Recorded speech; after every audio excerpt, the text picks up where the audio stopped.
What's up, everybody? Todd here with Citizen Defense. Welcome back to the channel. So any of y'all that follow me on social media and here on YouTube know that I have been a big advocate for the PDP platform, right? The PDP has been solid. It is a very, very good, reliable, well-shooting platform. But here recently, I've dipped my toes into the M&P platform, specifically the full-size 4 1/4. Now, it's not that I'm anti-PDP now, right? It's just that I've been very interested in the M&P series of pistols because I've heard a lot of good things about them. So I wanted to experience it for myself. And I had somebody comment on a short that they thought it would be interesting for me to do a PDP versus M&P comparison and what I think about the two platforms. So I was like, hey, that's a great idea. I'm actually going to work on that. So I spent some time at the range this weekend and did some tests between comparing the PDP and the M&P platform. Now, I want you to know that as of right now, I gave the PDP every advantage, right? Because I put two different variants of the PDP up against the M&P 4 1/4. So let's talk about this for the PDP. First of all, I have the standard PDP with the dynamic performance trigger, ZR tactical guide rod and spring, and this one sprung at 17 pounds, and that's it, right? The other version of the PDP, this is a compact model as well, but it has the Parker Mountain Machine barrel, Parker Mountain Machine micro comp, ZR tactical ultramass guide rod, and is also sprung at 17 pounds. Okay, PDP performance trigger, as always. These triggers are great, right? So definitely I'm putting the M&P up against a comped version of the PDP as well. For the M&P, what we have here is pretty straightforward. Homebrew stipple job that I did on the M&P, put the apex trigger in there. Outside of that, that's it. Homebrew stipple job, apex trigger. That's all it has going up against the PDP platform, right?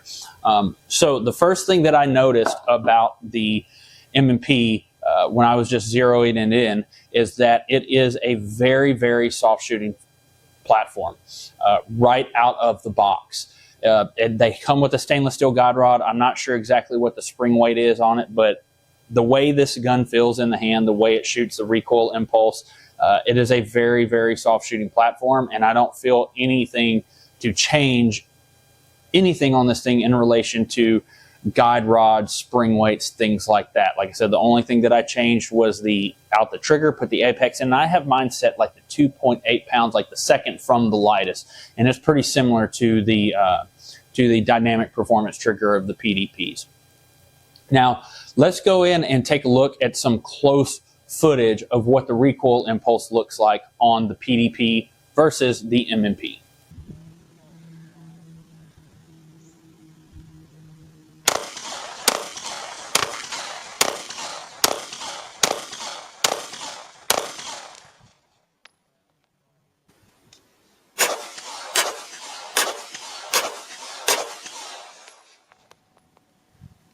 Now, the one that you saw there was the standard PDP compact. Now, you may be wondering, why am I putting a full-size gun up against the compact PDP? Well, number one, the compact size is what I have. Second of all, there's nothing compact about the PDP series of compact pistols. If you put these two together and you look at them, I mean, the barrel length is very, very, sorry, you can't see because of the light. Like, there's a slight difference in the M&P, not much. If you look at frame size compared to the PDP, like, they are exactly the same. The only thing that changes is that the M&P has it has 2 more rounds of capacity than the compact does, but there is nothing compact about the PDP compact, right? And that's why I'm comfortable carrying the full-size M&P, because the footprint is essentially the same one I carry with the compact. And as you can see with the compact, I can get a full grip on it. That's one reason that I didn't go any smaller than this, like the PDP-F. And then if you notice with the M&P, I get a little bit more room down here, right? So that's room if I want to put on like a Floyd's Magwell or something like that. But with something like the actual full-size PDP, I get a lot more room down here, more than I needed for concealment purposes. Now, Will a full-size 5-inch PDP shoot different than this full-size M&P? 100%, I believe it will, right? It will be a different recoil impulse than what I'm getting out of the PDP Compact. Now, as you can see in the video, I will tell you that when it comes to comparing these two back to back, the M&P full-size and the standard PDP Compact, the recoil impulse is worlds apart between these two. The M&P wins it hands down, right? The recoil impulse is so soft that it's no comparison. This one has just, and it's not really about bore axis, right? I don't get wrapped around the axle on bore axis, right? The height of the bore. To me, it's more about the mass, how much mass there is on the slide, right? And the slide on the PDPs are massive. So I have a lot of weight, a lot of force transferring back. And I'm going to feel that in felt recoil, whereas this one doesn't. It's sprung better, and I don't have to do anything out of the box. It is a very, very soft shooting gun compared to the PDP Compact. Now, here's where the PDP gets the advantage, right? I'm putting the M&P full size up against a comped PDP, right? So let's go ahead and take a look at the comparison of how the M&P recoil impulse looks and compared to the PDP comped recoil impulse.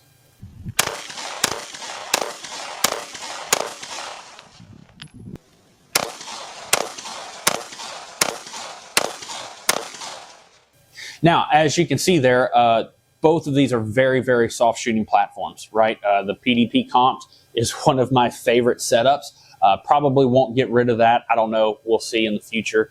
But I will say I had to shoot them side by side, back to back, multiple times to really find the differences between these two when it comes to how soft the comped PDP shoots versus the M&P full size that is not comped. And I would say they are very, very similar in the way they feel. The comped one, the comped PDP wins it out by just a smidge, and I mean just a smidge. I couldn't tell the difference between how these two felt, you know, in the softness of the recoil impulse here. But with that being said, to get this PDP to feel as soft as the M&P, I had to do a barrel switch. I had to put a comp on it, right? And ultramass guide rod and a different spring. I had to do all those things to get this thing to shoot as soft as this. So to me, that's saying something about the M&P platform. Now, one thing that's a given is you have to do the Apex trigger. This one is actually the poly trigger. I like it a lot.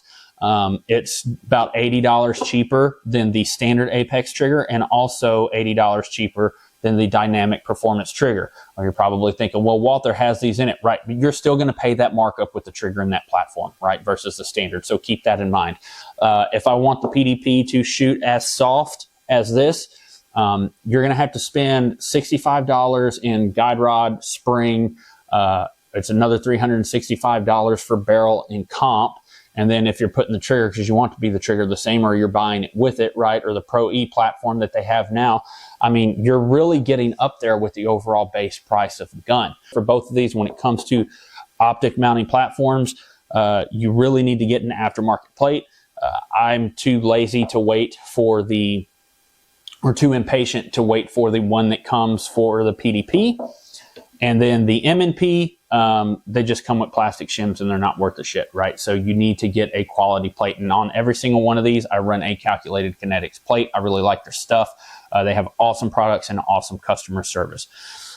But I will say, at the end of the day, which one of these will I choose to probably carry and run and carry optic? Honestly, I'm probably going to go with the M&P, right? Because I don't need to comp this thing. It's the same footprint. This is the way I want my recoil impulse to feel, right? I want it to be soft like this, which is why I did the work that I did on this PDP to get that level of softness, that better recoil impulse for a higher rate of fire, a higher level of accuracy, doing things at speed a lot easier, right? The M&P just returns great every single time. Like, I don't have to I really don't have to finagle pressures a whole lot for this, right? As long as you got pinky pressure, you're leveraging up into the gun, you're not super crushing it, and you have a good support hand there, like this thing returns consistently every single time. I got to say, I'm very impressed with the M&P platform. I do wish I would have considered it sooner. I really do. Does that mean I'm completely disbanding the PDP platform? I don't think so. I still think the PDP is a great platform. It shoots very well, especially this one. But I'll probably end up getting another one of these platforms as well, right? So this is great. Maybe I'll decide that, hey, I don't want to keep pushing the PDPs, and this is more exactly, I want to go completely M&P gang, right?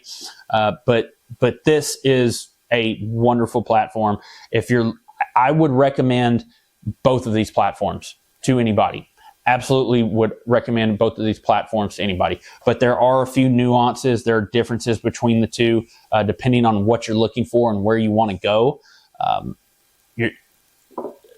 Like, regardless, if you're not looking to spend any money extra on the trigger, the PDP has the best out-the-box trigger, hands down. Like, even the curved standard one on the regular duty performance trigger has the best trigger, hands down. The M&P one is bearable out the box, but it's not the best. It's got a lot of take up, and it's pretty heavy. But with the PDP, if you're not getting the dynamic performance trigger, you're at least looking at spring in a comp if you want it to get that soft, or you're going to the full size PDP, right? And I guarantee, I would be willing to bet that the full size PDP is probably going to shoot a heck of a lot softer, more comparable to this, right? So in relation to frame size of these, of what I have, the M&P wins out, in my opinion. Like I said, there are different little things, but for overall cost, I really like the M&P, and I'm impressed with the platform, and I'm going to continue to run it into the future. So I hope everybody likes this review. If you haven't yet, get down in the comments. Tell me what you think about these platforms. Which do you prefer? Have you had to use the Apex barrel? Have you not had any issues with the OEM barrel? Also, if you like what I'm doing, sharing this with your friends. That's the best way to support the channel and get us out to new people, help folks find more quality information, as well as training. Anybody interested, I have a class coming up August 23rd at BTO Range in Conroe, Texas. That is my Red Dot Fundamentals, Principles, and Performance class. So if you're interested in getting out there and learning how to master the Red Dot, this will be a great opportunity to do so. And you can register online at www.citizendefense.net. Also, head over to Instagram and follow me over there. That is citizen_defense. And that's where you'll have updates on videos, all my training content, as well as the new podcast that I'm co-hosting with Clint of American Patriot Defense. And you can also find that on Apple and Spotify, and that is the Trigger Talk podcast. So sorry I've been delayed on putting out content, guys, trying to get back into the routine of doing things that I've been dropping the ball on. So I apologize for that. But until next time, I hope everybody has a great week and stay safe.